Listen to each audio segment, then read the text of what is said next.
Okay, so I think we are good to go. So today we have Stefan Schick from Regensburg, who's going to be giving us a talk today entitled Was im Reich des toten Widerspruch ist es nicht im Reich des Lebens? Life as a Dialetheia in Hegel, Schlegel, and Fichte, ? And without further ado, Stefan, please take it away. Thank you. So in the foregoing discussions, we constantly kept coming back to the problem of whether contradictions are true or not, at least according to Hegel. Instead of giving a further argument for one of the two positions, I want to compare Hegel's way of proceeding from necessary contradictions with two of his contemporary alternatives, namely the early Romantics and the late Fichte. In so doing, I will focus on the specific problem of life as a necessary contradiction, since for Hegel, just as for Fichte and the early Romantics, logical cognition is based on life. On the other hand, each of them attempts to integrate the category of life into their respective systems of logic. Furthermore, each of them considers life as a unity of oppositions and therefore as a challenge to the law of non-contradiction.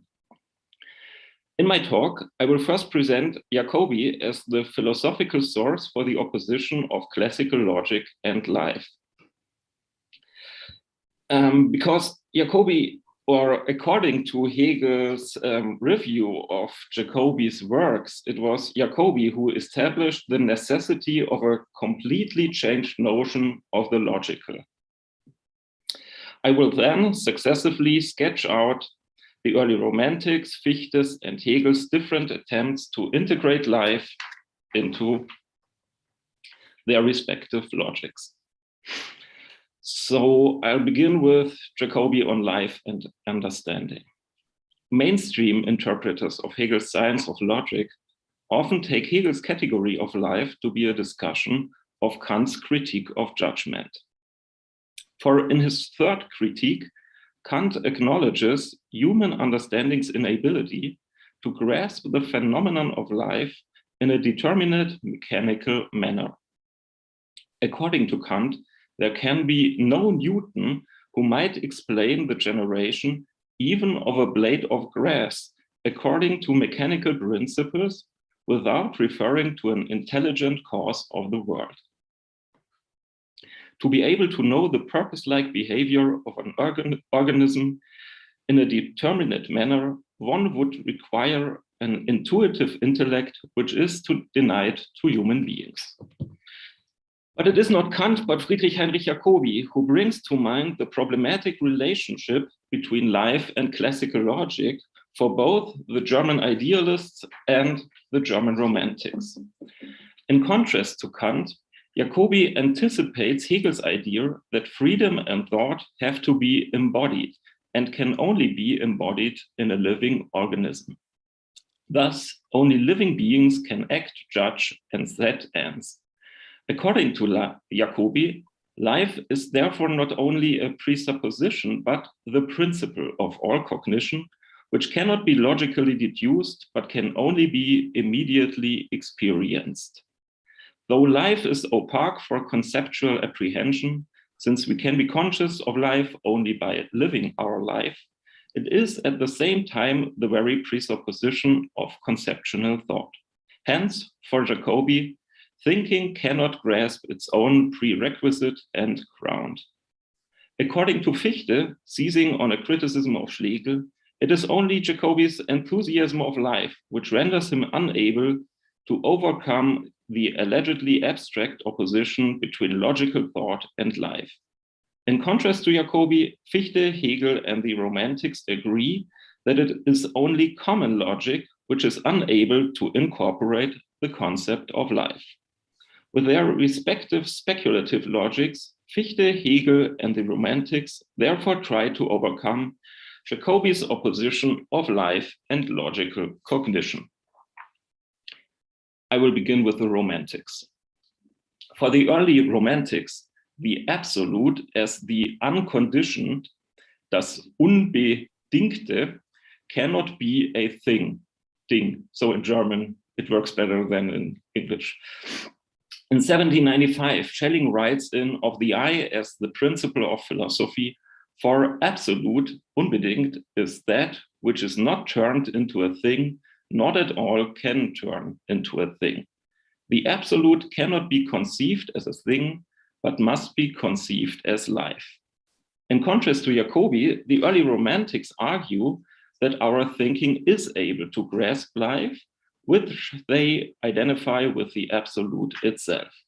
We just have to acknowledge the limited validity of the law of non-contradiction. Common logic, which is based on the law of non-contradiction, is not the organon of all thinking, but just of lower thinking, which can only grasp dead things. Grasping life demands a higher logic which transcends the law of non-contradiction and the law of identity.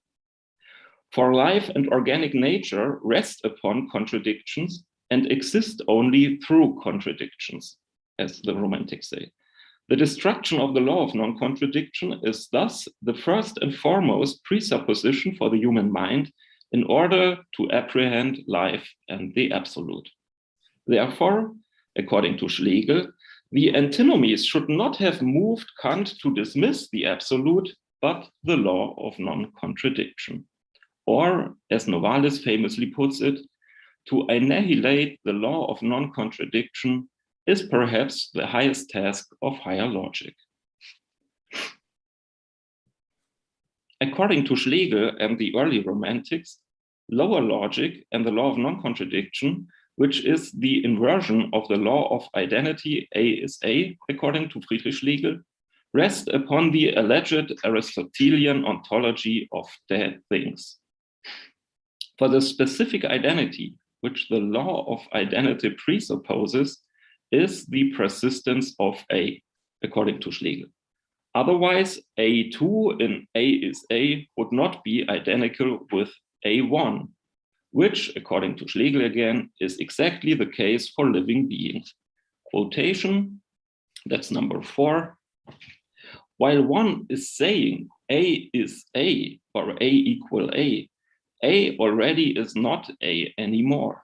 This refers to what the proposition presupposes without mentioning it, namely the principle of persistence, whether one ascribes it to the thing or the I. Thus, the law of identity and the law of non-contradiction depend on the idea of thing-like entities which are identical with themselves, essentially immutable and persistent. This, according to Schlegel, is exactly Aristotle's concept of the substance. So I'm quite aware that most or many interpreters of Aristotle think that he formed his idea of the substance more on the idea of living organisms, but I don't care about the correctness of Schlegel's interpretation of Aristotle here. So Schlegel goes on, Darwin's against the concept, this is quotation 5, the concept of a persistent substance, if they were really justified, and there would not be an A in this sense, would completely annihilate the theoretical validity of the principles of identity and non-contradiction. Living organisms, since they are not thing-like substances, are at the same time non-identical. Thus, one can only explicate life in contradictory propositions, according to Schlegel. Vitality or life as conceptualizations of the absolute being must be expressed in contradictory propositions and thus transcend the law of non-contradiction. According to the Romantics, Kant therefore correctly calls contradictory entities an absurdity, an Unding, it's again better in Germany or more fun in German, but misconceives the absolute as a thing and not as such an Unding.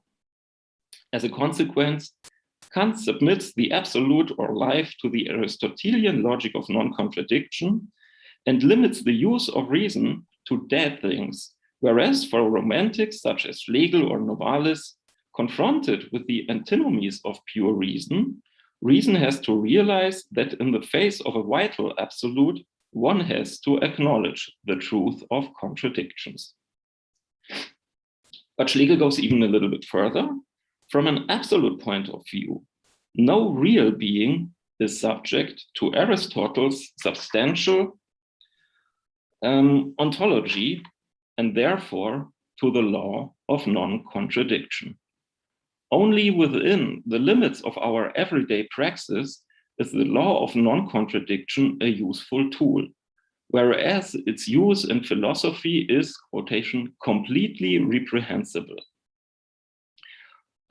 Quotation number 6, everything which is of any value at all has to be this and the opposite at the same time. So this idea of the practical value of the law of non-contradiction we find much later in Vukašević and his discussion of the law of non-contradiction as we find it in Aristotle, according to Vukašević. So for neither the I nor the reality outside of the I are Fichte's thing-like not I's. Instead, anything that truly is, according to the Romantics, a vital you. Quotation number 7, the world is an infinite I coming into being, or a deity coming into being. Therefore, to conceive finite entities in their truth means to conceive them not as persistent substances, but as organisms, which are kinds of totalities and unities. Not substantiality, but organicity is the true mode of being, according to Schlegel. In contrast to the alleged Aristotelian ontology of substances, real beings in their truth, therefore, are organic unities which undergo permanent change. But living beings are necessarily contradictory. Discourse about them, therefore, implies true contradictions. And thus, accepting true contradictions, early Romanticism apparently anticipates Dialetheism.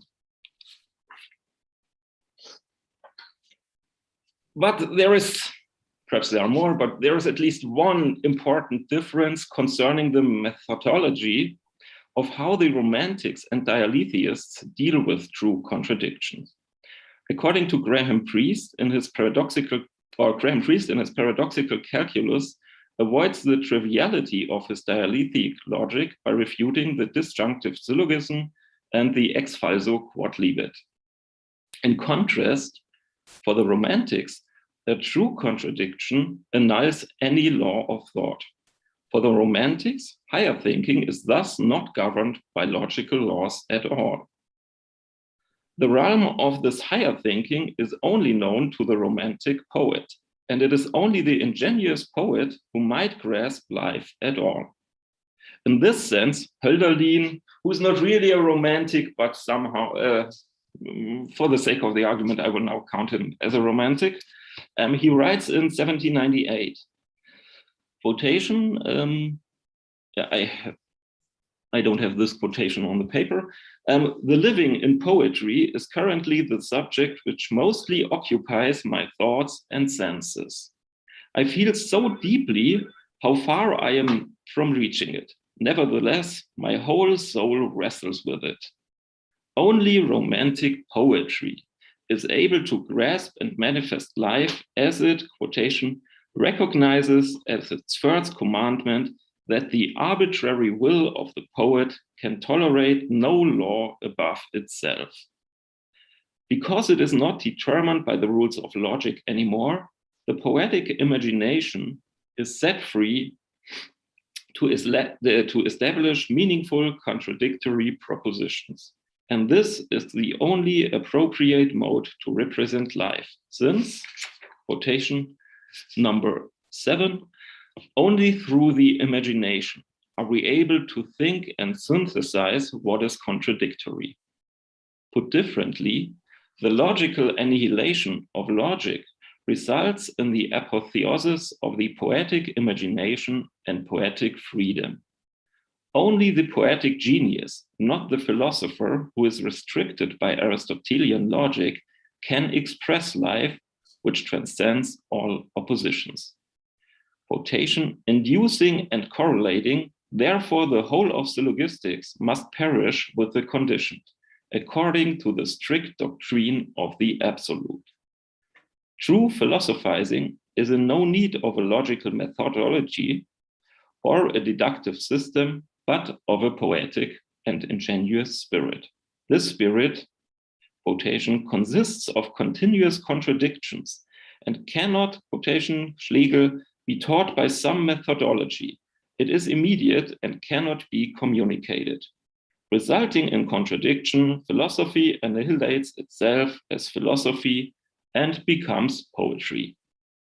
The result of a true contradiction is thus the setting free of the romantic genius's poetic imagination as an, quotation, Schlegel, arbitrary and therefore free thinking. And in, quotation again, inner free arbitrary thinking and poetizing with the power to create from nothing. The annihilation of logic logically justifies the poetic logic of the imagination. Only romantic poetizing is truly free, since it recognizes no law above itself. And only in acts of poetic freedom can one present life which is identical with truth and being. As Novalis puts it, poesy is the true absolute real. That is the core of my philosophy. The more poetic, the more true. Contrary to the philosophers sticking to lower logic, the romantic's imagination is not subjected to the concept of things, but can create figurative or symbolic expressions of the absolute. These figures and symbols are anti-things, brought about by the I to free itself from the domination of things, the non-I's, as Schlegel puts it. In her production of symbols and figures, the productive genius expresses life, whereas reason, by its tendency to unify and harmonize everything, cannot accept true contradiction, and therefore necessarily falls short of life. Imagination, by its acceptance of true contradictions, comprehends, quotation, life in its rich contradictoriness and individuality. So this is the idea of the Romantics. So thus far, we have seen that according to the early Romantics, and by early Romantics, I mostly mean Friedrich Schlegel, Novalis, and Schelling at this time, at least, when he was close to the Romantics. According to the early Romantics, a logic which is subject to the law of non-contradiction is unable to grasp life. For the Romantics, life is a true contradiction that sets free the subjectivity of the ingenuous poetic spirit who, in turn, is able to apprehend life.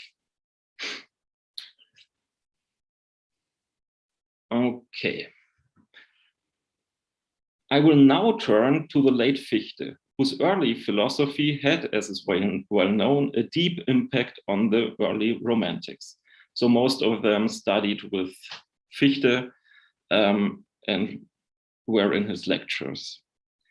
At the height of the so-called atheism controversy, so after Fichte was accused of atheism, had to leave Jena, the turning point, and which was the turning point of Fichte's philosophy, we can read in a letter of Fichte to Jacobi, quotation, life is the totality of the objective essence of reason.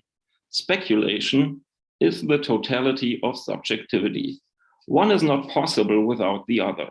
Life, understood as active surrender into the mechanism, is not possible without activity. And freedom, otherwise called speculation, which surrenders.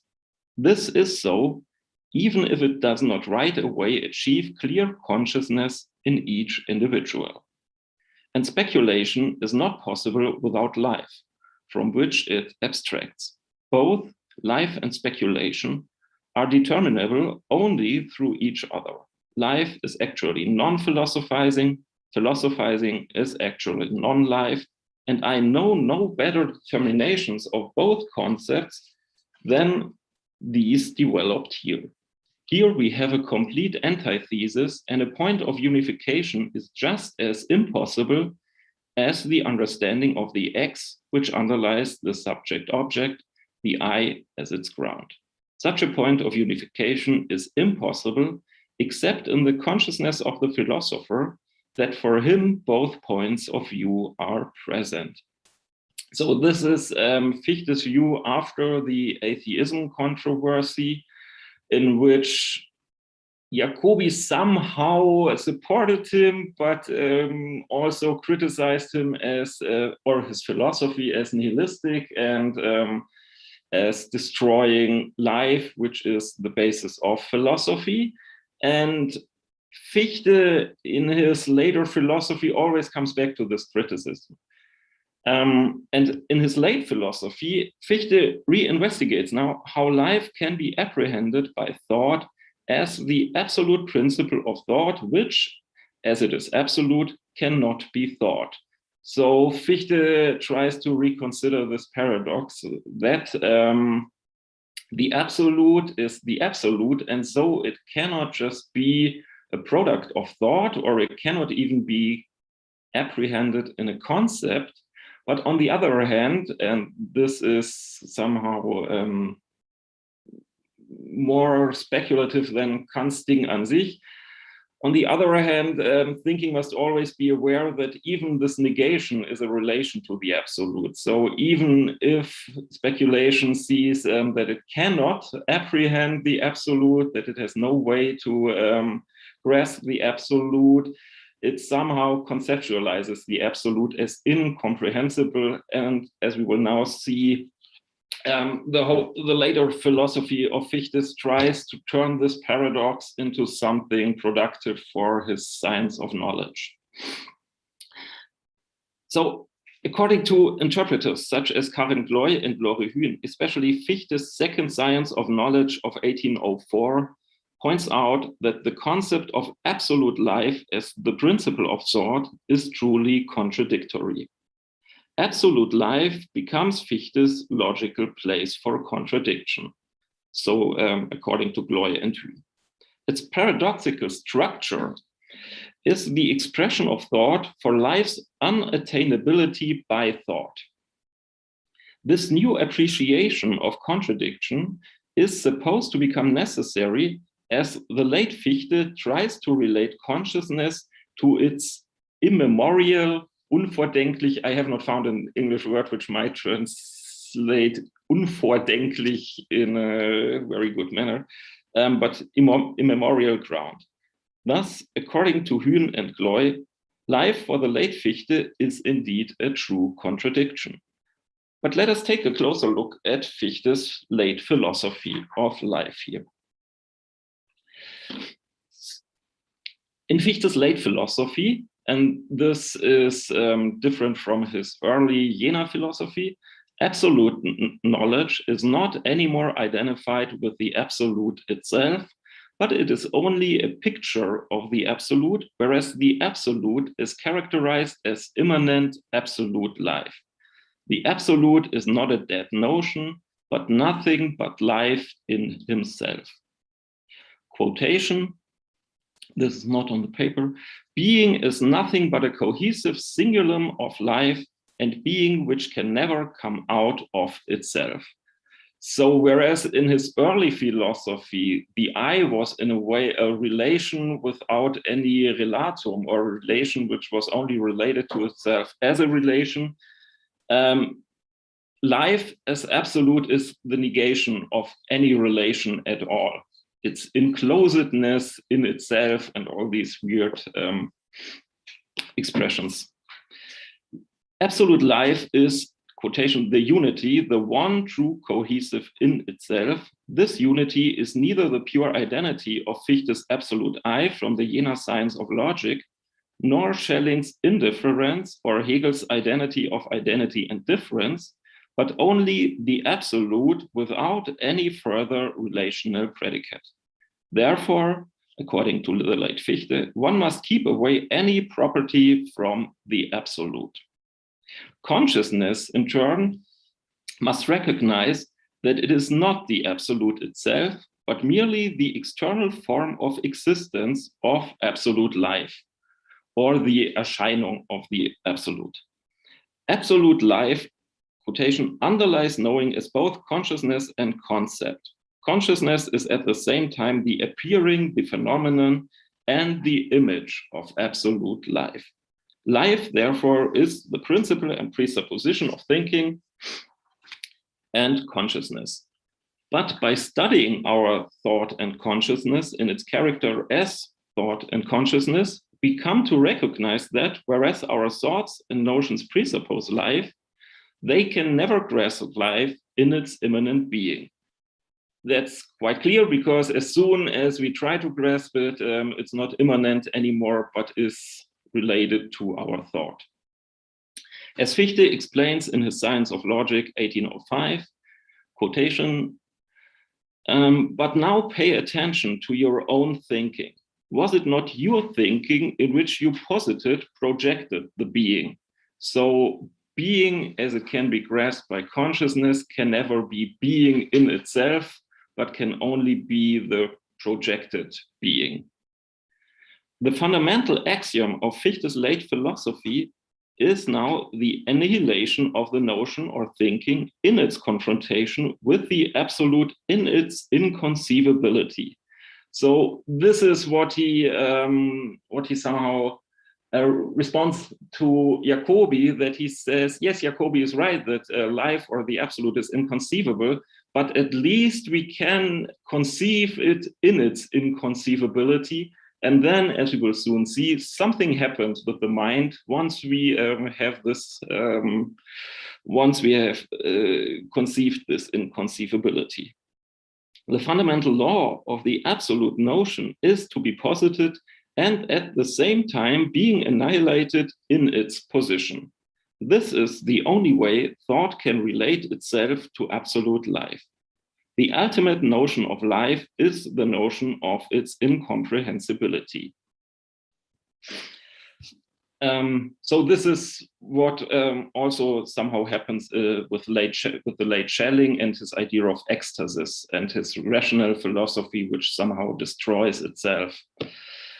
Put differently, knowledge posits life as absolute, but this means that life cannot be posited as posited by knowledge. The content of absolute life denies its or contradicts its conceptual form. Life thus is the negation of any concept, but can only be grasped by and in a concept. But on the other hand, only the concept of life can conceive of the inconceivable life as inconceivable. Therefore, absolute life can only manifest itself in the annihilation of thought and notion. So once we have this true insight of the inconceivability, thought annihilates itself, and then the absolute somehow manifests itself on us or to us. But to this end, thought and notion must first be posited. So this is the argument against Jacobi. He never posited thought at all. If this is correct, we won't discuss here.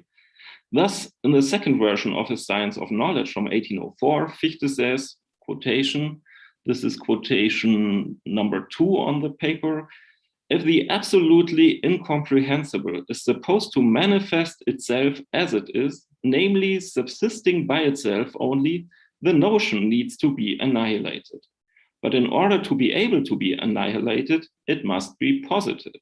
For the incomprehensible is only intelligible in the annihilation of the notion.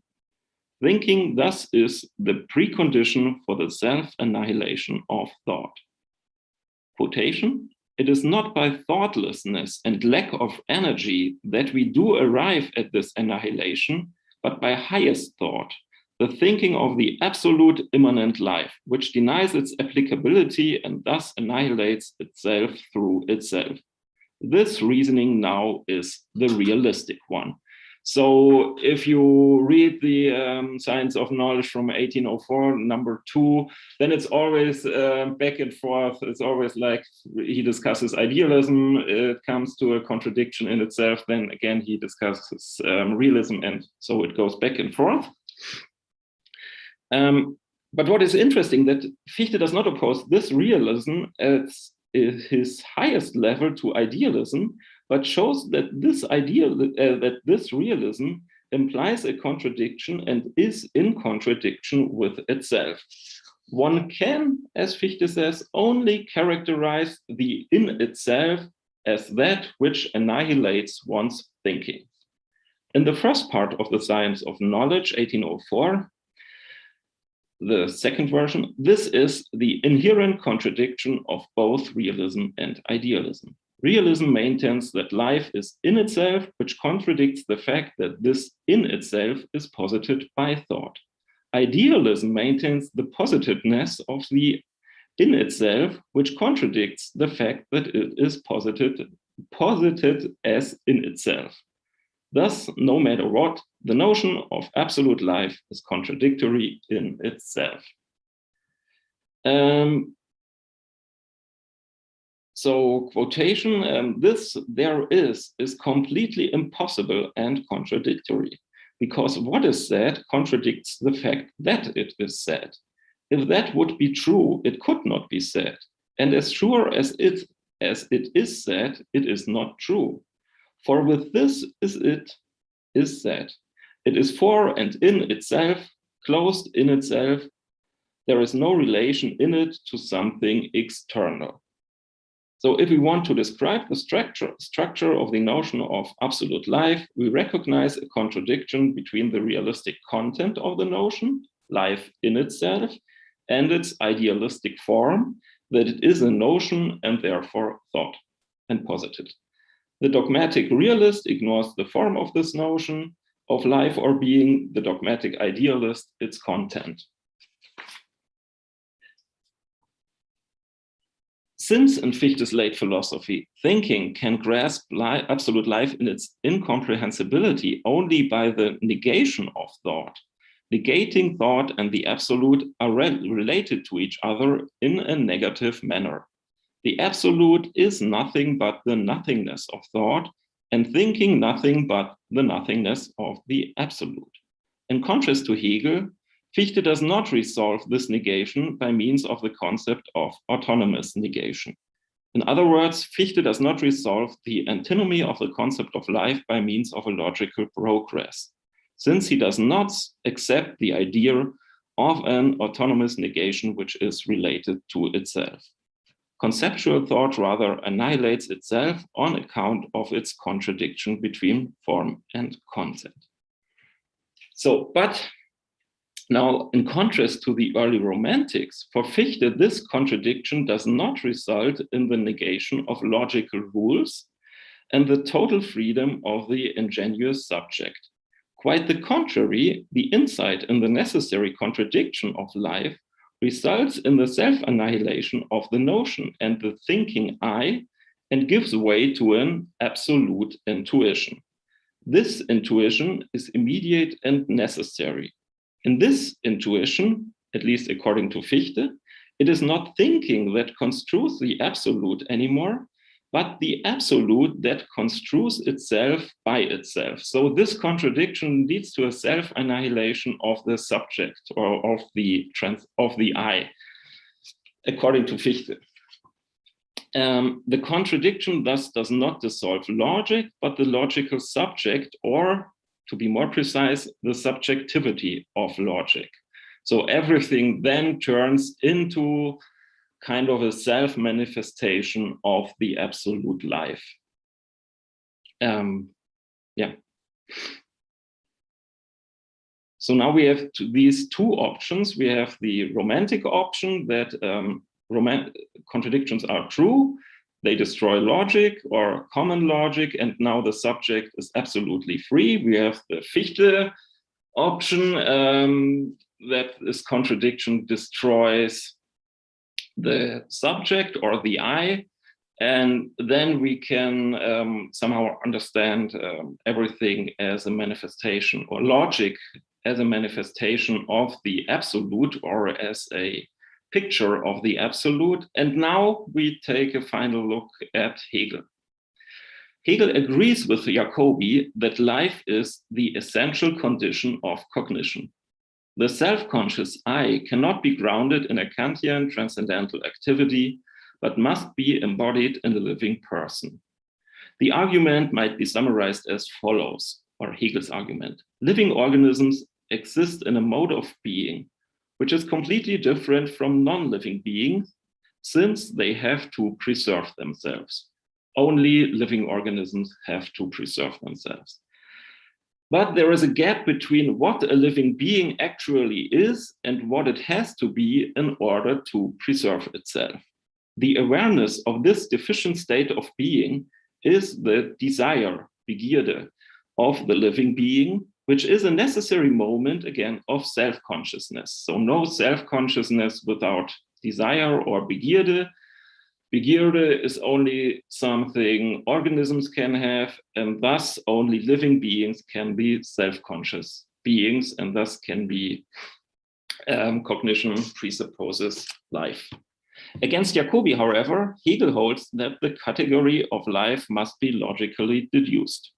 Whereas the idea of life seems to transcend the sphere of logic, which Hegel himself admits in his logic, Hegel nevertheless attempts to integrate the category of life into his logic of concept, and in so doing to disprove Jacobi's thesis that life, being the ground of all recognition or cognition, cannot be logically deduced, but only immediately experienced.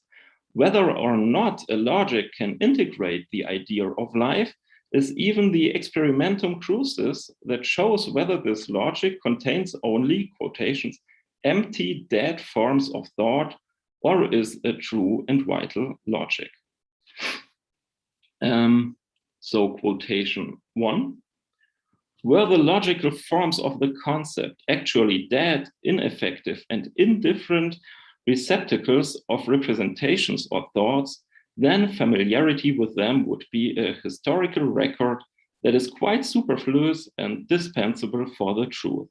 In fact, however, as forms of the concept, they are, to the contrary, the living spirit of the actually, and what is true of the actual is true only by virtue of these forms, through them and in them. But such a vital logic must be able to bear contradictions. So quotation number 2, only when the manifold terms have been driven to the point of contradiction do they become active and lively towards one another, receiving in contradiction the negativity which is the indwelling pulsation of self-movement and spontaneous activity. Since not identity, but contradiction is, quotation, the root of all motion and vitality, a true logic which is supposed to integrate the concept of life must be able to bear contradictions. In contrast, the dead logic of common understanding gets destroyed by the antinomic character of life. The argument for this runs as follows. For living beings, contradiction is not just something that accidentally happens to them. It is not just an, quotation from the logic, an accident, an abnormality, as it were, a momentary fit of sickness, but the very cause for the movement which is specific to animals, namely self-motion. So this is already true for Aristotle, that animals are characterized by the ability of self-motion. For a living being is something that, quotation, is in itself, and the lack of itself, the negative, in one and the same respect. This means that a living being is an autonomous or independent being, but at the same time and in the same respect, it is in need of the other of itself in order to preserve itself and its autonomy.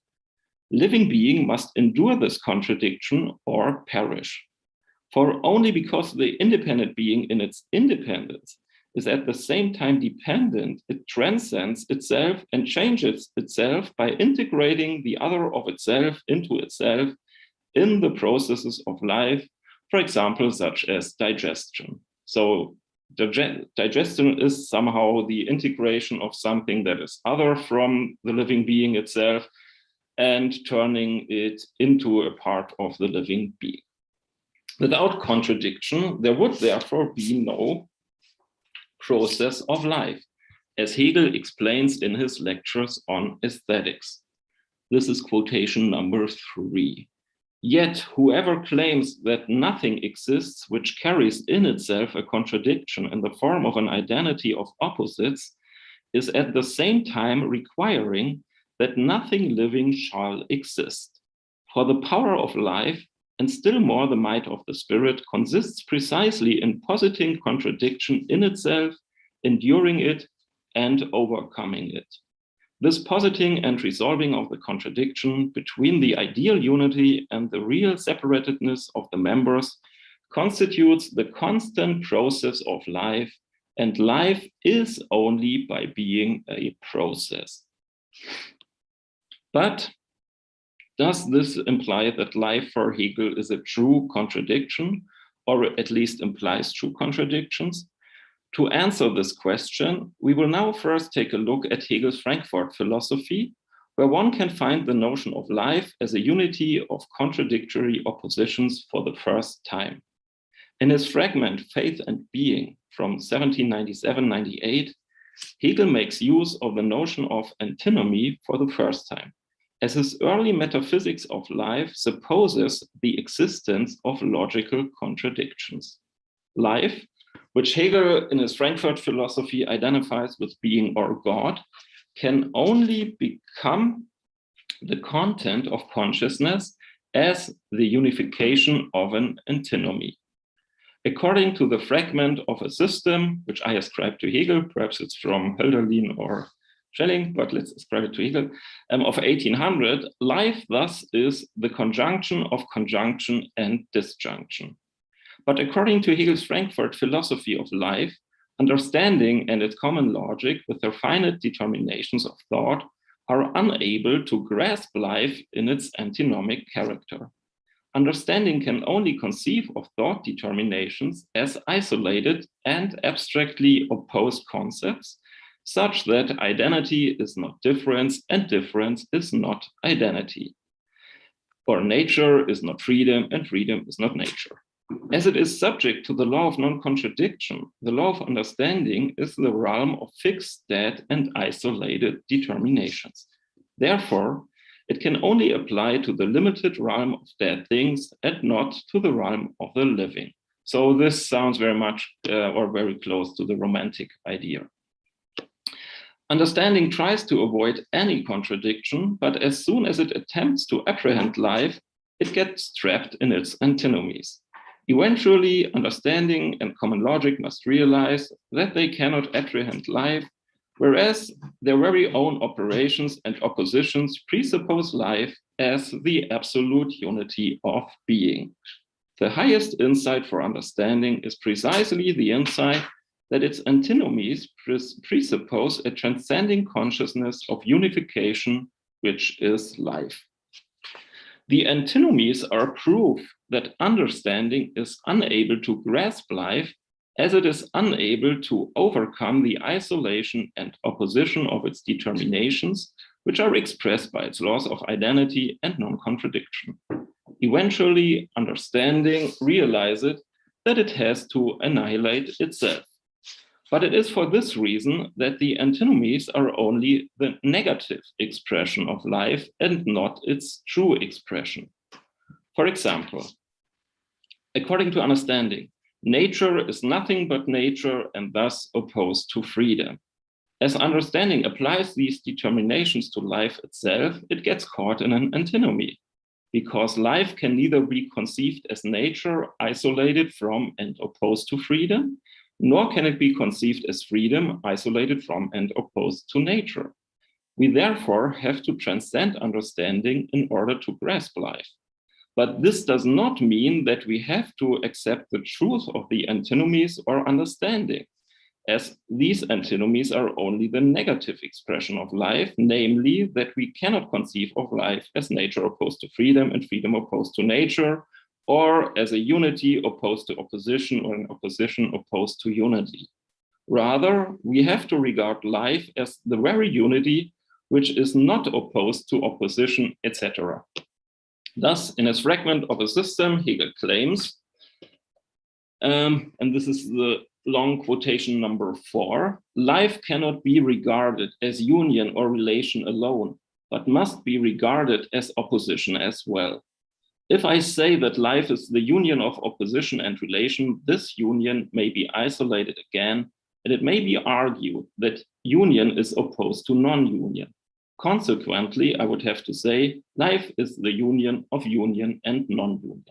In other words, every expression whatsoever is a product of reflection, and therefore it is possible to demonstrate in the case of every expression that when reflection propounds it, another expression not propounded is excluded. Reflection is thus driven on and on without rest. But this process must be checked once and for all by keeping in mind that, for example, what has been called a union of synthesis and antithesis is not something propounded by the understanding or by reflection, but has a character of its own, namely that of being a reality beyond all reflection. So in his Frankfurt philosophy, Hegel has apparently not found the method by which he will later dissolve the contradictions between the determinations of thought within his system of logic. Logical thought necessarily splits up the unity of life into concepts that exclude each other. To overcome this division, one has to transcend logical thought, according to his Frankfurt philosophy. According to Hegel's early philosophy, it is therefore not logical thought, but feelings such as love, the quotation union of subject and object, freedom and nature, the actual and potential, by which we sense life. From the logical point of view, love is a union of contradictory oppositions. But the untruth of logic consists precisely in this, that it conceives of subject and object, freedom and nature, etc., as opposed, isolated, and therefore contradictory elements. In truth, love is the union of a subject, the lover, and an object, the beloved, annihilates the subject as an isolated subject, and thus also its contradictory opposition to the object. In Morality, Love, and Religion, Hegel explains, this is quotation 5, if the subject keeps the form of the subject, and the object the form of the object, and nature still is nature, then there is no conjunction. Hence, Hegel does not maintain that love is the truth of contradiction. Rather, love is the dissolution of the contradictory character of the opposing elements and thus the antinomic relation between these elements. Quotation, love completely destroys objectivity and thereby annihilates and transcends reflection, deprives man's opposite of all foreign character and discovers life itself without any further defect. In love, the separate does still remain, but as something united and no longer as something separate. Life in the subject senses life in the object. Love is therefore a relation that modifies the relata by overcoming their isolation and contradictory opposition. Subject and object of love are not opposed to each other anymore because the lover cannot exist without the beloved one and vice versa. And it is only in this feeling of love that life can sense itself without being split up into the oppositions of reflection. Love is the synthesis of subject and object, quotation, in which subject and object have lost their opposition. Hegel's explanations of shame as the, quotation, anger of love about the lacking cancellation of opposition between the lovers confirm this interpretation. For shame arises whenever the lovers are not completely transformed by the love and hold something back as private property. Shame can only be overcome by the perfect devotion of the lovers towards each other, which consists in the cancellation of opposition, quotation, that is, the cancellation in complete union and a still subsisting independence. To summarize, in Hegel's Frankfurt philosophy, antinomies are not true expressions of life per se, but only the negative expression of the absolute unity, which is life from understanding's point of view. Just as in his later philosophy, dialectics is thus only the presupposition of speculation, the antinomy of understanding is only a preliminary stage which has to be overcome by an immediate feeling of the higher unity that is life. Thus, in Faith and Being, Hegel claims, quotation number 7, for the sake of unification, the elements of the antinomy must be felt or recognized as contradicting the relation to each other as an antinomy which has already been unified. And the unification is the benchmark for the comparison, the benchmark according to which the opposed elements, insofar as they are opposed, appear as unsatisfied. It is only for understanding and its logic of isolated forms that life is contradictory. As Hegel says in The Spirit of Christianity, what is a contradiction in the realm of the dead is not one in the realm of life. In Hegel's later philosophy, love, intellectual intuition are, as well known, replaced by speculative logic. The realm of logic becomes the realm of the evolution of logical determinations, which are not isolated from each other, but constitute an organic unity. Within this evolutionary process, contradictions are posited and solved by transforming the contradiction into its ground. Eventually, truth is nothing but the vital process of logical evolution itself. This logic allows Hegel to grasp life within his logic and to overcome Jacobi's and his own early opposition of life and logical speculation. Even more, there is no other way to understand life than by means of this speculative logic, which does not exclude contradiction. But for Hegel, contradiction is not only the prerequisite of life, but also the reason for the untruth of life. The reason for the self-movement of a living being is not only its inner contradiction, but also its natural drive to overcome these inner contradictions. Let me be more precise about this, and then I will come to my end. Our physical vitality with its ends and interests is characterized by the opposition of the subjective and the objective. Our demands and interests as living beings, which exist only subjectively, are supposed to become objective. As merely subjective, these demands are in themselves deficient. It is a quotation, pain as something negative that must sublate itself as negative. The lack of objectivity is not only negative from an external point of view, such that the subjective state of demand would be in itself only a positive matter of fact or feeling. Rather, the subjective is in itself defect and negation. As such a negative relation to itself, or a unity of position and negation, it is a contradiction within the living being. And it is this defect or contradiction within the living subject which the subject tries to annihilate by pursuing its demands.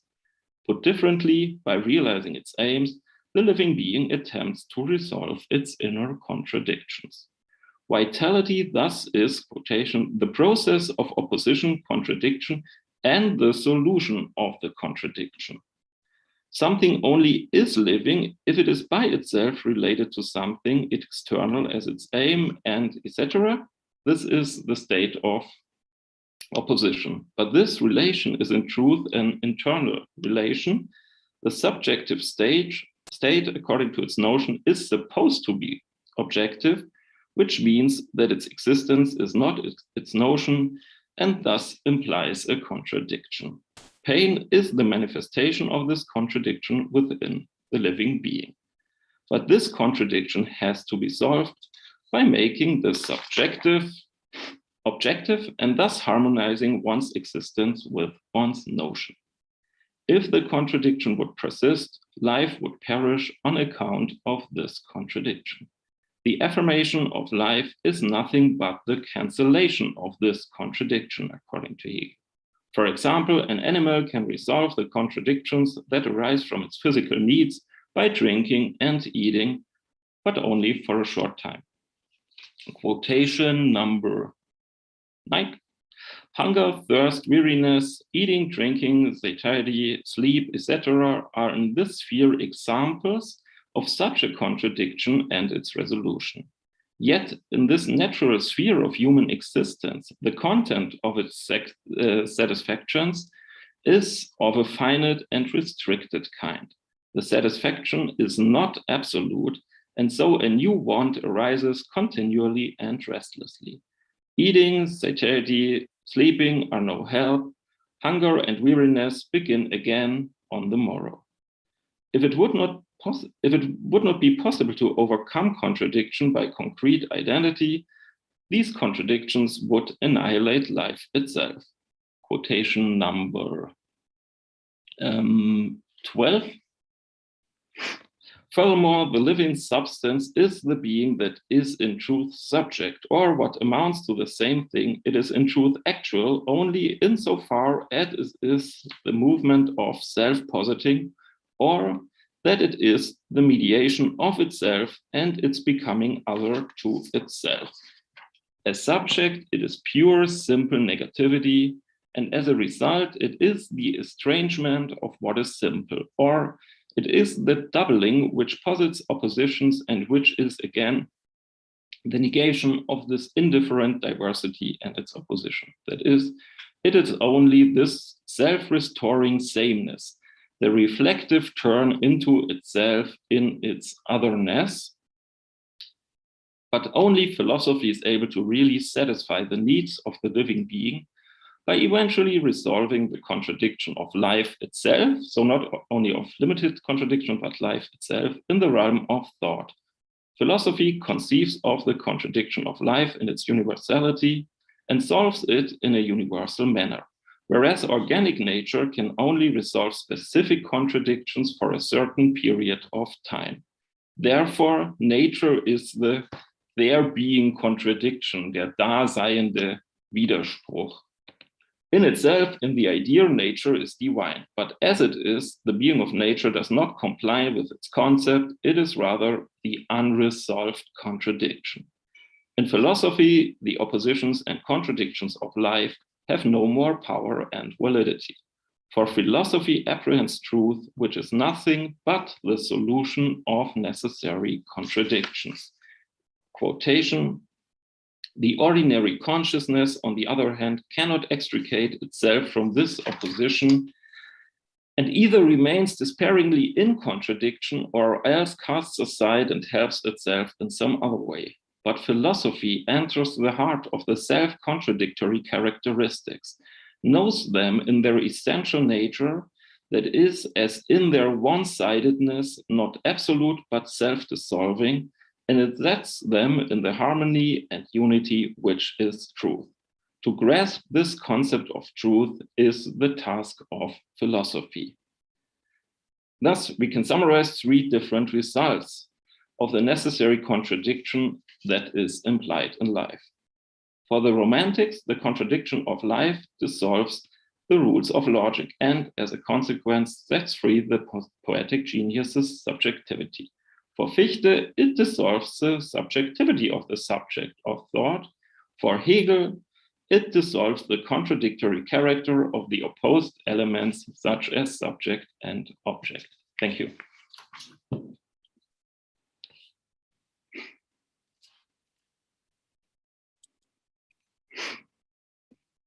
Okay, thanks, Stefan. Maybe you could take your slides down. They can come back if we need to look at the quotes again. Yeah. So. Okay. All right. Well, Stefan's left us nearly now for thoughts and discussion, which is great. Maybe can I ask a first quick clarificatory question, and then I'll probably shut up. All the thinkers that you've been talking about use the word logic, okay? And that word is highly ambiguous. So what exactly do these guys mean by it? And do they mean the same thing as each other? So I think if they speak of, or the logic they criticize, I think they refer to the same thing. They refer to this kind of, or what they consider Aristotelian common logic, which is in a way subject to the law of identity, the law of non-contradiction, the law of the excluded middle, and the law of sufficient reason. So I think the logic they criticize, yeah, that's pretty the same. Of course, as far as I can see, Fichte would not talk about or would not call his own logic a speculative logic, but still speaks about transcendental logic, so as Kant does. But you can see that he, in a way, he also somehow changes transcendental logic. For example, that Kant does exclude the law of non-contradiction from his transcendental logic. He doesn't see that, or he thinks, oh, that's what he calls common logic, I think, allgemeine Logik. And so this is something different from transcendental logic.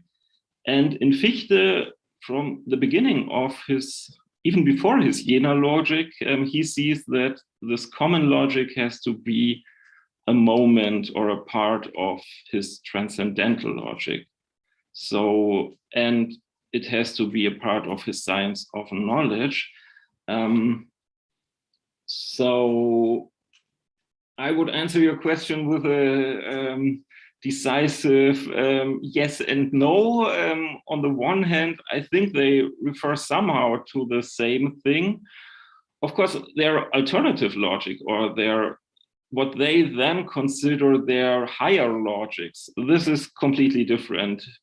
Or there's a complete difference between Fichte, the Romantics, and the and especially the late Hegel. So I don't see that, as far as I can see, I wouldn't see that, for example, Schlegel had such a system of logic as Hegel had it.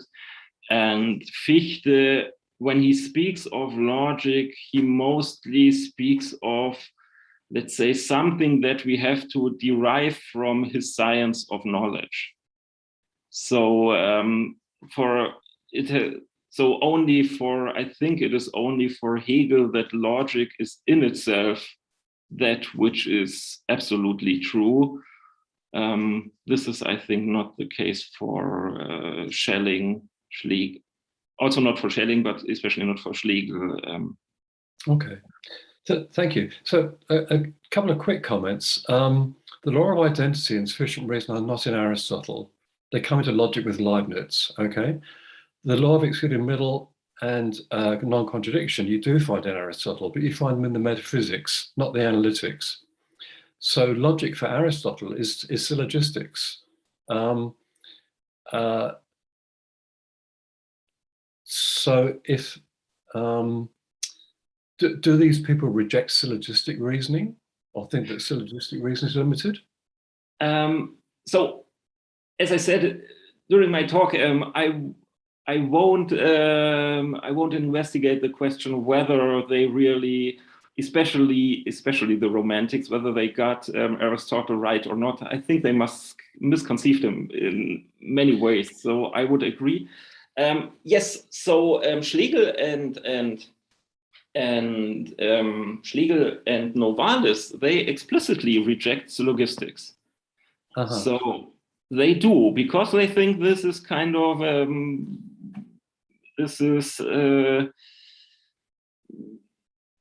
somehow depriving or the genius from its freedom. It has to care about syllogistics. So they are kind of critical that the Romantic poet or the genius doesn't need any syllogistics. Fichte, I'm not so sure if he really is interested in syllogistics. I mean, Hegel, yes. I mean, he explicitly treats logistics in the subjective logic, and he holds Aristotle and his logic in a very high regard. He doesn't consider it. So I think he understands Aristotle much better than the Romantics does, and he doesn't reject Aristotle, of course. He thinks, in a way, he thinks that he is the new Aristotle, I think, or that he is, he is the he always says that in Aristotle's logic, we find it's a speculative logic. His metaphysics, as you said, is also a speculative metaphysics in the good sense. So when Hegel rejects, I think when Hegel rejects common logic, he never speaks of Aristotle. I think he has in mind more his precursors. So I don't know, Pluquet or whoever this might be. I don't think that he has in mind Aristotle, because he always, even in his in the stances of thought towards objectivity, when he criticizes metaphysics, he also says, "Oh, it's not Aristotle; it's this rationalistic metaphysics which I criticize." So. Long answer, short summary. I think that Hegel has the best idea of syllogistics compared to the other thinkers. Okay, thank you. Okay, I'm going to shut up now and take the questions in the order that the hands have appeared. So start with you, Anna. Hi, thank you, Stefan, for the very rich talk, for the many quotations that were very, very nice. I enjoyed reading them. And I wanted to ask you first, there seems to be an ambiguity in the meaning of life, in the concept of life, and in the use of the concept of life throughout the paper. But correct me if I'm wrong. So when the Romantics talk about life, so the ambiguity is between the mere life and the logical life. Okay, so life in a logical sense as the movement of the concept in Hegelian terms, and life as organic life. And so is there a kind of, so would you distinguish, because if they, so if we are talking about the absolute and the unity of the antinomies, then we are not talking about life in the organic sense, but we are talking about an operation of thought, about perhaps we are talking about self-reference, about concepts applying to themselves, and what happens when concepts are applied to themselves. And then the other question, which is less theoretical and more historical, but it is connected with the first question, is so you don't seem to accept the traditional way of considering the development of Hegel's thought, especially in Germany, especially, for example, Klaus Düsing reconstructs the development of Hegel's dialectics, starting from the early writings until the late Science of Logic. You quoted from the Science of Logic, you quoted from the Encyclopedia, you quoted from the lectures on aesthetics, and all that is evidently belonging to the late phase of Hegel's thought, starting from Hegel's teaching in Heidelberg, for example, in 1816. And then you are quoting the early writings Glauben und Sein, believing and being, or you translated it as faith and being. And but the point is, for example, I'm sure you are familiar with it.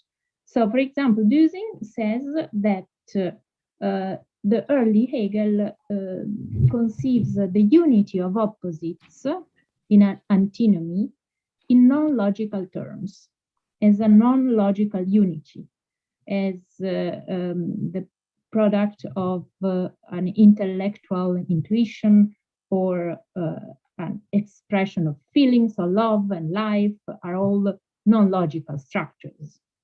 So are all unities of opposites, but they aren't logical. And then later Hegel sees the clear difference, sees the logical nature of the unity of the opposites, and intends it, according to Dusing, as a logical contradiction. And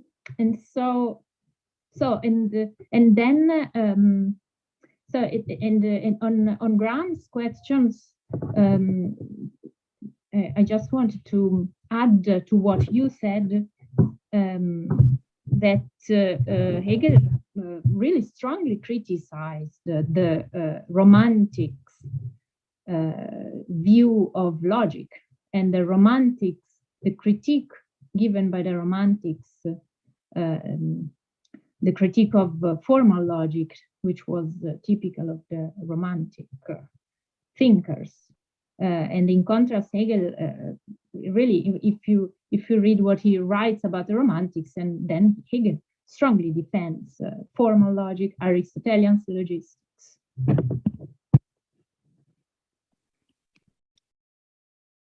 Okay, thanks. So is there an ambiguity in life? So I was thinking you would make up even another ambiguity or seeming ambiguity, because they all speak on the one hand of what they call absolute life, which is somehow a unity beyond oppositions. Then we have this life as something that organic beings characterizes, like my rabbit at home is a living being. Then we have even another idea of life, namely that's what we as human beings do. We lead our life. So like in an existential or existentialistic way. And then, as you said, we have this idea of life, which they apply to logic, like when they speak of a vital logic or logic of dead, empty forms, opposed to a logic which is in a way a living process. So I wouldn't say that it's an ambiguity or that it's just, so if you say this is an ambiguity, then you must say, okay, they are just using a metaphor. It's just a manner of speech, a façon de parler, that they say, oh yes, Hegel speaks of a living logic and opposes it to a dead logic. And so this is a very nice metaphor, but nothing more. I don't think that this is the case, because I only mentioned it shortly, but in a way you can say that the whole logic is in a way or the system of logic is an evolutionary process. So it begins from the completely undetermined being, and then it is in a way, I think, or Hegel considers it somehow as an organic evolution of self-determination. And so I think it's not just a metaphor. I think he really, and this is, I mean, this is not only Hegel, but that the highest form of life is the spirit, is not something that Hegel invented, but is something that we already find in reflections on Trinity. So that the Trinitarian God is in a way begetting his son, of course, not in a biological way, but it's also not just a metaphor. So, and Hegel apparently is strongly influenced by this thought that the nous is somehow, in a way, structurally identical, like or structurally defined as the Trinitarian God. And so I think that they would rather say that the spiritual life, or the life of the spirit, or the life of the mind, or whatever you want to call it, is in the way the primary analogon, and that when we speak of life, then related to other things, such as an organism and so on, then they are, in a way, secondary ways of saying life. So I would say they would, you would say, okay, applying life to the spirit or to logic and so on is a metaphor, or is at best an analogy. I would say that they would rather think that the analogy is quite the other way around. That's exactly when he says that, what I quoted, that life cannot, in a way, solve its contradictions. So life in itself would stay untrue if it wouldn't become spirit, because only the spirit solves the contradictions of life and thus becomes the truth of life. So I think here you can see that it's not just a metaphor, but Hegel really thinks that spirit is, or spirit thinking and so on, is the truth of life.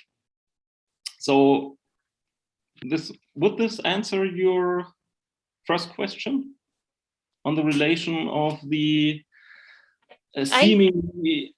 Yes, so I was rather concerned with the romantic use.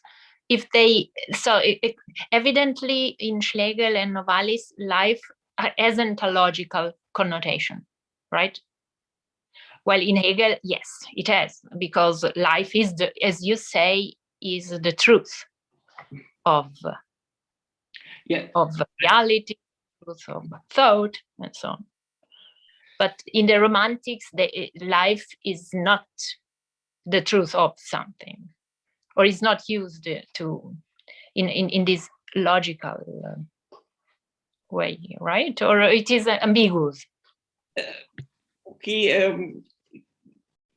I mean, if you come from a Hegelian point of view, then of course you would say that it's ambiguous, because you always think that they are, in a way, sloppy with using concepts. And but I think that at least they would say, or I think what they would say is that this higher logic, the logic of the poet, of course, you wouldn't call it perhaps a logic, because, and this goes also back to the question by Graham, or asked by Graham Priest, we perhaps wouldn't call it a logic, but I think they think of the logic of the poet, this fragmentary character and so on, of a higher logic. And of course, they would say that it's not just, I think they would claim an identity of this logic and the object, or poetry is not just something that is talking about life, or is not just a discourse about life, but is itself a manifestation of life, and is in itself organized as life is organized in itself. So I think the relation of this discourse, the poetic discourse, and life is not an external one for the romantics. But this would be perhaps another question we would have to look in the texts of the romantics to show this connection. Okay. Stefan, would you like to address Eleanor's second question? Then I think we should move on. Yeah, so Klaus Düsing, yeah, I think, so in fact, my interpretation of the early Hegel is in fact directed against Düsing, because Düsing, other than I do, thinks that Hegel really thinks that there are true contradictions, and that the absolute is a true contradiction, And he, in a way, thinks that we have to overthrow common logic, even in a speculative logic, Hegel does so. So he thinks there is this common logic, which is for the Tüfloi, and then there are the seeing ones, and they see, oh yes, everything, or the absolute is contradictory. I think a similar interpretation we find in Jens Halfwassen, for example. So it's this Neoplatonic interpretation of Hegel, which I wouldn't agree with. But of course, I see that there is a difference between the early Hegel and the late Hegel. But what I wanted to show with the early Hegel is that already in the early Hegel, Hegel sees that the relator of by entering the antinomy, then the contradiction, and then the unity, change their character and stop being opposed to each other after having entered the opposition. So this is what I wanted to show with love. In love, it's very nice to see that the subject is not opposed to the loved object anymore, but the subject changes itself, the object changes in love, and so the contradiction gets dissolved or solved. And as long as they are opposed to each other, it's not really love and not a solution of the contradiction. And I think the same thing happens, for example, in Hegel's later logic. If we look at identity and difference, in the beginning, identity and difference are in abstract opposition, then they enter contradiction, and then they get dissolved, but then they are not opposed to each other in a contradictory way anymore. Okay, thanks, Stefan. We have to move on. We've got about half an hour and 4 people in the queue. So please keep your questions focused. Toby, you're up next. Well, thank you, Stefan, for this very rich talk. And I'd like to dwell on this relation between the early and the late Hegel in relation to the Romantics, because what I'd like to better understand is your understanding on the criticism we find in Hegel of Romanticism. And so I think this is a starting ground we share, right? That there is a critique, and how to spell this out. And one aspect is that relation you mentioned on poetry and logics. And I think the very idea of the higher truth of logic, of life, only accessible for the ingenious that you spelled out with in regard to the Romantics, this is something Hegel explicitly rejects. And I think this is a development he undergoes. The early Hegel is kind of abstract with this, but the later is quite explicit in saying that method is absolute knowledge. Very absolute idea in the science of logic is nothing else than method. And I take this to be the claim that we can teach. Method is something that is teachable. So it's in its very core is something we can share. And this goes deeply against the idea of the truth of life as being only accessible to the poetic ingenious, isn't it? I mean, this kind of is a development that I see very strong in Hegel, that the older he grows, so to speak, the more liberal he becomes in terms of the more accessible he wants his philosophy to be, isn't? I mean, the very idea of building bright bridges and bringing people into this position of reaching the truth of life and spirit is something that he seems more and more to think of this to be the truth or the true task in philosophy, to come up with a teachable method. And this is anti-romantic at its very best, isn't it? Yes, I mean, so you could also say, and this is something I treated in another paper, so I didn't want to touch it here again, not to repeat myself all the time. Otherwise I get bored by myself. So this is, of course, what I say, that the idea, it's even a consequence of the contradiction and how they consider it. For the Romantics, it's in a way that the subject becomes absolutely free. And this is what Hegel criticizes in his later dealings with the Romantics. And in a way, it's more a caricature, I think, than really a critique of the Romantics, that they, in a way, in some funny way, the absolute subject of Fichte, they made it even more absolute. And so everyone can just talk about his feelings and so on.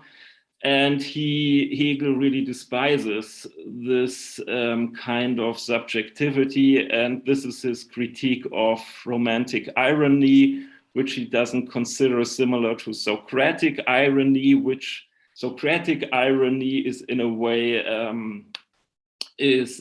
modeled along the object which is treated by Socrates, whereas the romantic only believes in his subjectivity.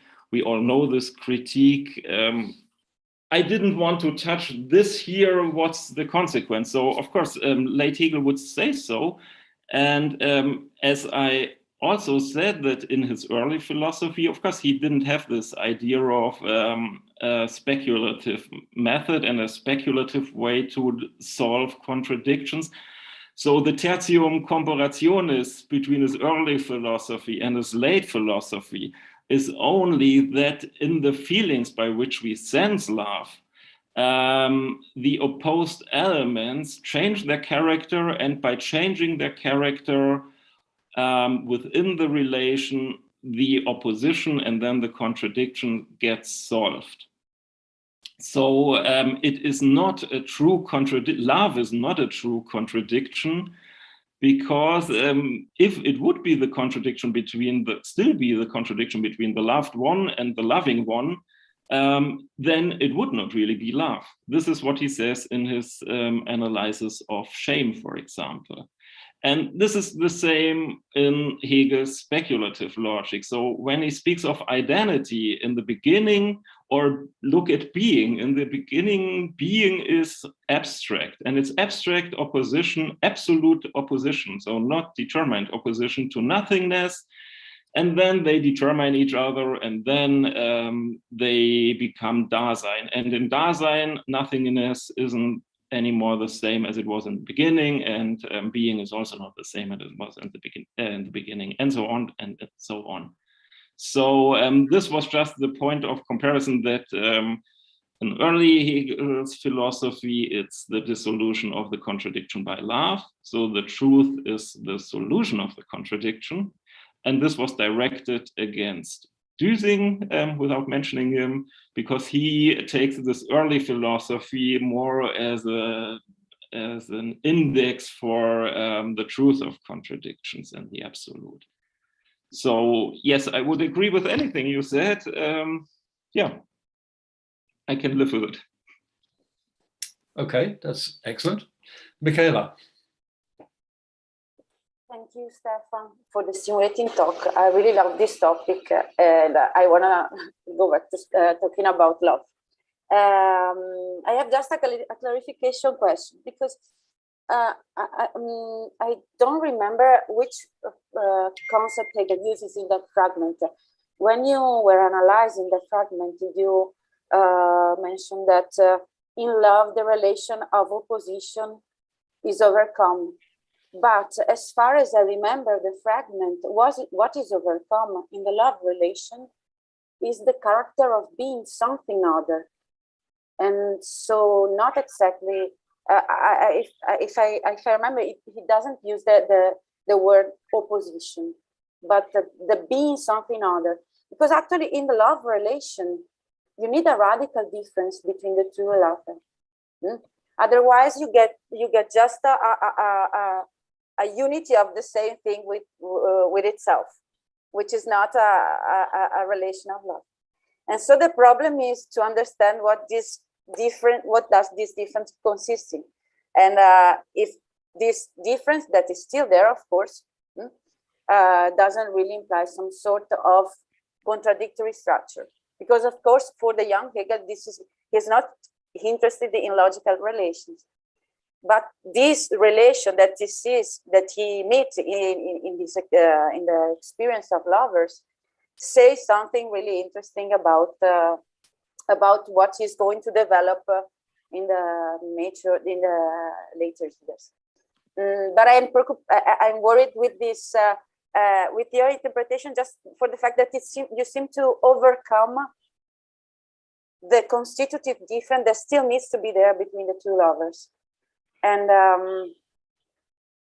so what kind of unity it is there? Because we remember that in the other fragment, Glauben und Sein, the problem for him is of a union that is still opposite to the opposition. And in love, he seems to integrate this opposition in the unity.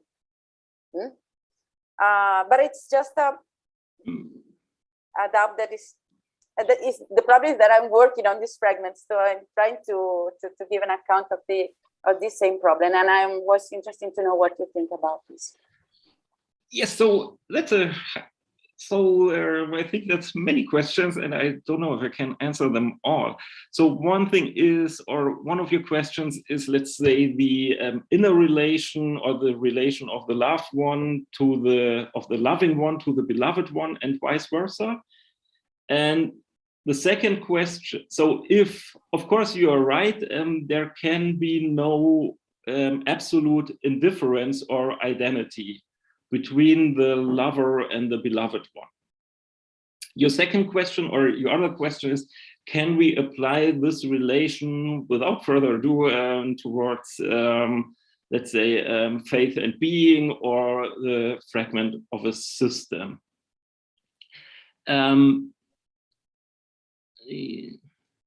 Yeah, as you said, in love, the separated still is, I think I even quoted it, and the living one feels. So yeah, what's the concept of love? So in a way, the other one is not in a way indifferentiated from myself. I think this is more interesting than the Schelling concept of indifference. But in a way, he has, and I think this is what is said in Other from Myself and these things. It is in a way, each one reflects himself in the other one. So the other one, in a way, has become the one in whom I can see myself, but I have also become the one in whom the other one can see herself or himself. And so in this way, we have become identical, I think. But of course, it's an identity of oppositions. But so, or not oppositions, but there is a difference in this identity. And I think this is the only thing which I wanted to show with, I think we both can agree that the lover and the beloved one changed their identity or their status by entering or by realizing the relation of love, or by falling in love with each other and loving one, and that the contradiction between them got solved. So because as long as there is an opposition or contradiction between them, then there is this feeling of shame once they see each other naked or whatever. And the same happens, I think. So if you look at the determinations of his speculative logic, of course, the ground, in the ground, identity or in Dasein, Sein has not become nothingness, of course. So it's not that it is indifferent. This would be Schelling. In Schelling, there would be this indifference, but not Hegel. They are still different, but they are not different in a way that they are in contradiction towards each other. So what I think, but I cannot show this here, is that he, in fact, when he looks at these development, he somehow runs through the different kinds of oppositions we find in Aristotle. So he begins with the abstract opposition or the contradictory opposition, or let's say the abstract opposition, then comes the contrary opposition, then comes privation, which he defines as contradiction. because he says that the contradiction is that the thing is not what it is supposed to be, or is not its notion. And this is exactly what would be privation. The blind man is not what, or the blind woman is not what she is supposed to be, because as a woman she should be, or by nature she should be seeing. This is the privation. And then the solution, I think, is what he calls, what by Aristotle would be the relative opposition, like master and slave, father or parent and child, and so on. So here, the one cannot be without the other anymore. You cannot be a parent without having a child. You cannot be a child without having a parent, and so on. And yes, but I didn't want to talk about this because I think it needs much more explanation. But I think this structure you can already find in Fichte's, in Hegel's early philosophy, and I think you can also still find it in his late philosophy. But this would be a little bit of another topic, I'm afraid. So is it kind of an answer, or?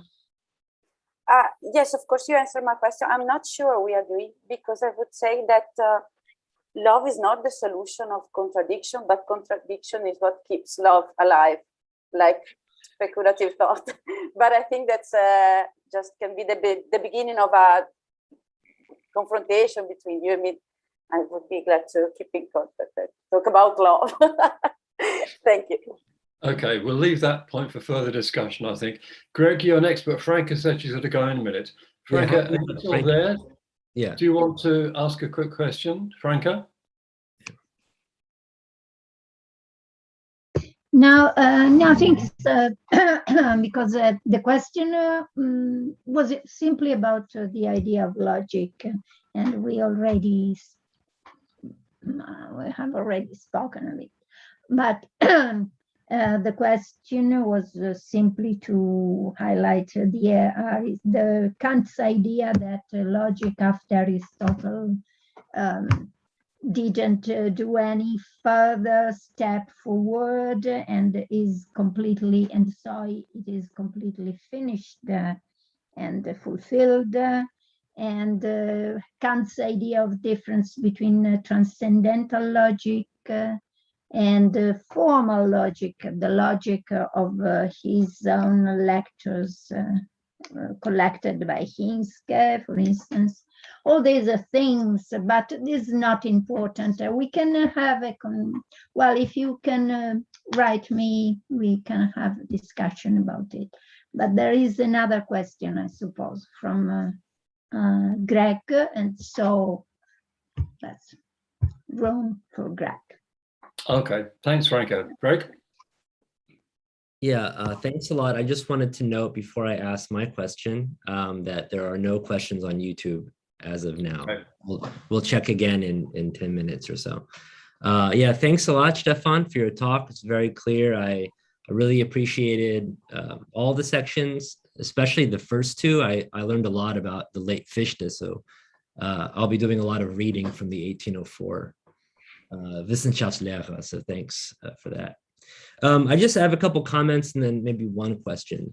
So yeah, Anthony, I think in the chat posted the English, what is usually the English translation of unvordenkliche, which is unprethinkable, which is not very, it's the standard way of translating it, I think. Okay.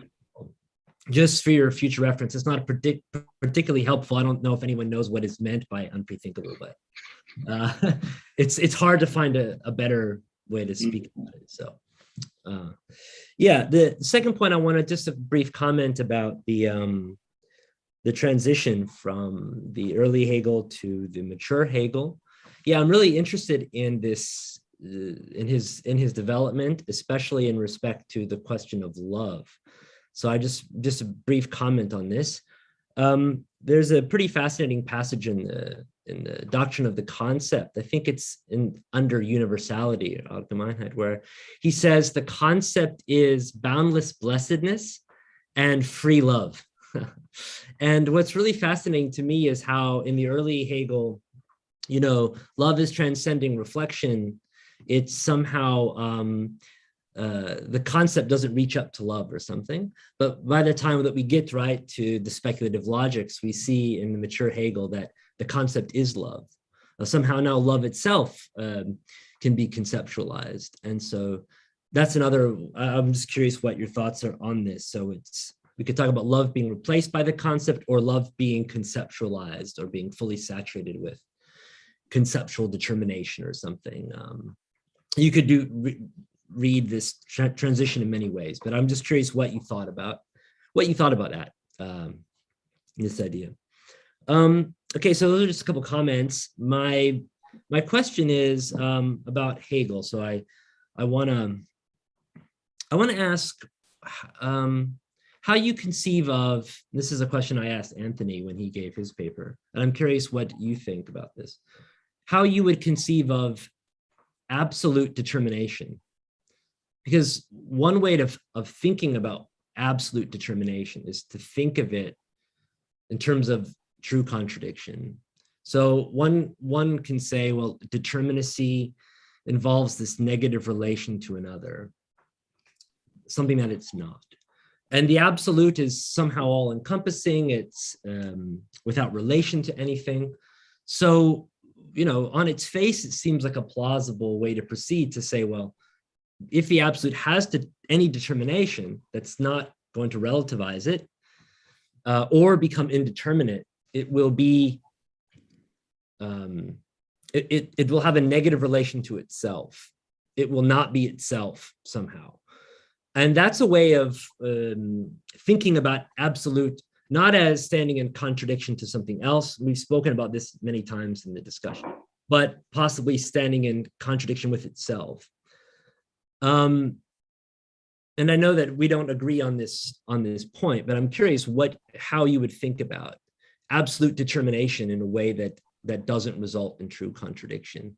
Because on my own reading, I'm very sympathetic to the Hauthausen, tradition there. So I know we're coming apart there, but I'm really curious how you would think about absolute, kind of an absolute determinacy, without having to fall into, say, a kind of a self-contradictory formulation. I have other questions about Aristotle, but I'll leave those for private discussions. So thanks. Okay, thank you. So first of all, I think you shouldn't thank me before you've read the second version of the Science of Knowledge of Fichte. I think you won't be. I'll be complaining later on. Yeah, I've just spent most of my time with the early Fichte, so I'm very hesitant to move on given my experience.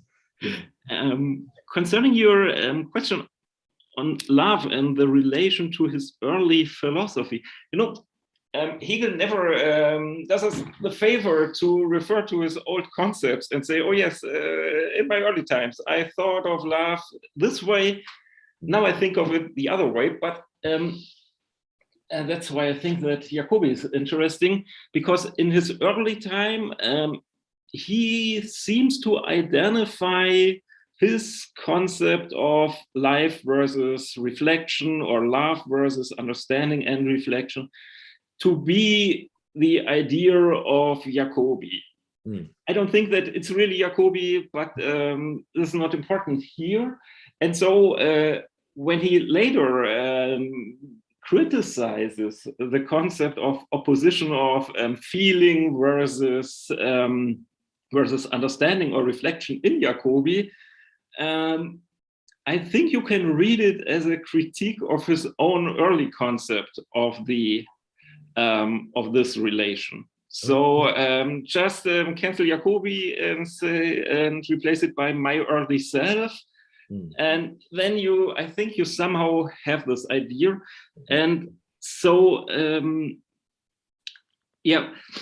what I think, as you said, in the late philosophy, if it is true that love is in a way everything, then we already see the problem. And this is always the issue I had with Düsing and Hauthausen. I mean, of course, they are great interpreters of Hegel and they're very interesting, but so it is exactly what he criticizes in Jacobi, that, okay, now we have love, but it's still in a way opposed to understanding.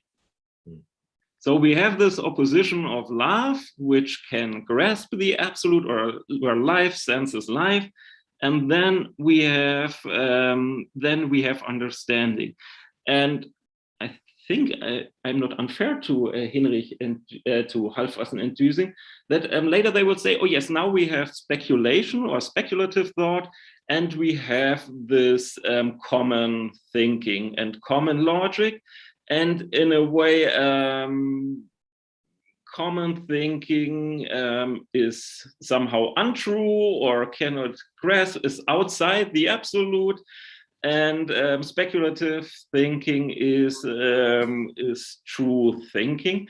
But then we are again caught up in oppositions. Yeah. So if speculative logic is in fact the negation of common logic, then I don't see how this should be absolute. So it's the reiteration of bad finity and infinity. They are also just then opposed to each other. So I would rather think that Hegel thinks that common, or the late Hegel thinks common understanding doesn't understand itself. So for example, when he looks at the tautology, A is A, says, oh yes, common logic thinks this is just the reiteration of A, or the repetition of A. And then comes this, oh, it's so boring because you're expecting something when someone says A is, and then this expectation gets negated. And here you have exactly the speculative interpretation of the tautology. It is, namely, it is nothing else than the self-referential negation. The negation comes up and it gets negated. So our tautology in its speculative meaning is nothing but the negation of negation, or self-related negation. And so I think this is where I would disagree with Halfwassen and Düsing. And now absolute determination and contradiction. I mean, I think we both agree that without contradiction, we wouldn't get from pure being to the absolute idea. Yeah, of course. And I think we also agree that this evolution is kind of a self-determination. I think the only thing where we disagree is whether the end of logic is in a way the solution of all contradictions, or whether this last moment, or this last element of Hegel's logic is the solution, or if it's the truth of contradiction. If in a way, I think that you could even say, okay, the end is nothing but saying the contradiction is the truth, or because it's the methodology of the logic. So yes, here we disagree, but can I give a final argument or an eventual argument for my interpretation? Perhaps not in the remaining 6 minutes, but I could try. So I would say the end shows us, or the final determination, or what makes Hegel in a way unique is not that he says, okay, and now I have the final determination of logic, and this is, now you have it. This is how, for example, Wolfgang Wieland and somehow also Hösle interpret Hegel's logic, like, okay, Hegel begins with being. Are you the absolute determination? Oh, no, you're not. Let's try the next one. Oh, no, you're also contradictory. Let's try the next one. And so, in a way, according to Wieland, he runs through all these determinations, and then he finds this last determinations, and oh, I can find no contradiction there. So, yeah, you might be the absolute. Of course, I don't think that this is true, because I would rather say that the answer is that the truth is nothing but this whole process of evolution. Right. And this process, according to me, would be the solution of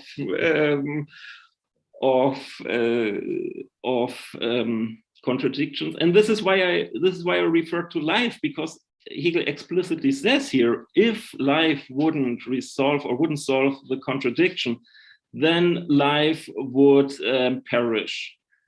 And it happens in logic that the contradiction of life gets solved. So otherwise, everything would perish. Of course, you can find other quotations where you say, oh, yes, but he also says this here. Yeah. So I don't know if it's yeah, no, it's very helpful. It's a very helpful response. And just a very brief comment, and I'll stop. Yeah, I very much agree with your point that speculative logic and common logic shouldn't be absolutely separated in any way. It's just a question of how to understand their relationship, right? I mean, there is something unique about the self-predicative character of speculative logic, right? Where the concept is conceptual, thereby it becomes a concept, thereby it's universal, particular, singular. And that's a bit different from the ordinary way that we think about the so-called ordinary logic, right? That doesn't existentially imply its own particulars by self-predication, But that doesn't mean that the so-called ordinary logic is in itself a moment of a speculative unfolding, right? And of course, if you don't include it, then you get this one-sided relative thinking, right? So there's another vision of the true contradiction, which involves speculative logic also including the common logic, or the self-predicative logic including what is not self-predicative. And by my lights, that would be something like a self-predicative logic that is alienated from itself or outside itself or something. So I'm very much sympathetic to the spirit of your critique of this separating speculative from ordinary, so-called ordinary logic. The question is always just how do you integrate them, and how do you unify them? And I think that's where a lot of the productive disagreements probably are. So thanks a lot for your very fruitful talk. Yeah.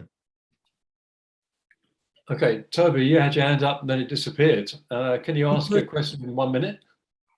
Well, I just put my question in the chat because I mean, the idea of love is something that we find substantial importance in Hegel, but he does replace it by recognition, from my point of view, because it's more mundane, right? Isn't it? Because recognition kind of allows for mutual reciprocity. And would you agree? But this is like a big topic, so I just put it in the chat. Maybe you can take it or leave it. Okay, so Stefan, I'll give you the last word on this. So Toby's question is, how does one understand Hegel's replacement of love by recognition in his mature thought? Yeah, as Toby said, I would say that recognition is more general in a way, because it also is the basis of, let's say, abstract laws which do not involve love. But on the other hand, I don't think that it's really a replacement, because if you look at the philosophy of right, you can see, and this is a difference, for example, to Kant, that these abstract relations without love are not sufficient to ground at least an ideal or a good state, because you exactly need, for example, the relation a family has to each other, which is based on love. He, in a way, wouldn't say that marriage is just, which is necessary for a necessary element of the state, is not just mode of lawful recognition of the partners, which would be more Kant's approach, I think. But he says, oh no, it's love, and this is not a romantic love, or as some Kantians criticize Hegel, that his critique on Kant's idea of marriage is romantic nonsense. I don't think so. But yes, so you can say that, for example, to have a contract is in a way presupposes a moment of recognition, because I couldn't have a contract with you if I wouldn't recognize you as a potential partner and thus a free subject who can get into contracts, who can be responsible for his actions and so on. But here love is in a way different, or is not replaceable by recognition, because he rejects Kant's idea that marriage, for example, could be just a matter of contracts. So I don't think that it's really a replacement. Okay, thanks, Stefan. Well, we have to finish there today, I'm afraid. So thank you for your talk. Thank you. Continuing the excellent series we're having. And next week it's Nick Stang, is that right, Greg? Yeah, Nick Stang is up to bat, and it'll be his first appearance. So let's hope to see him next week. And I look forward to seeing you all again. So He's in Canada, right? yes, I think he's in Toronto, as far as I know. So we might have to remind him that we start at 7 o'clock Eastern time. All right, how about I'll send a message to everybody, or I'll just send a message to him just to remind him. I think most other people know, but he might need reminding because he hasn't been around. That's a good idea. Yeah, 7 a.m. is a pretty tough time to get up and give a paper, but Indeed. yeah. Okay. Okay. Thanks, guys. See you all next week.